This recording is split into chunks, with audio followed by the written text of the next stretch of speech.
Hi, in this video, I'm going to show you how to link to another slide in same PowerPoint presentation. Whether you are giving a lecture, a business presentation, or a school project, knowing how to link slides can make your presentation more dynamic and engaging. So let's start the video. First, open your PowerPoint presentation where you want to add these slide links.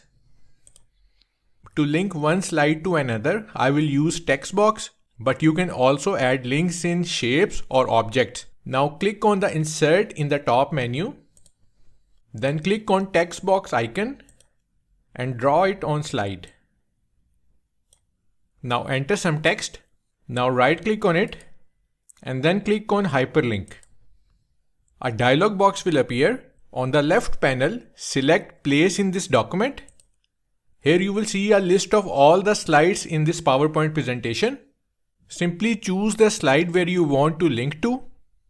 We are going to select the slide number 4.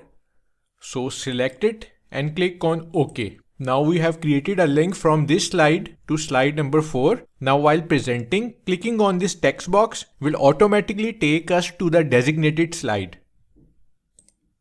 So that's how to link slide to another slide into same PowerPoint presentation. Thanks for watching.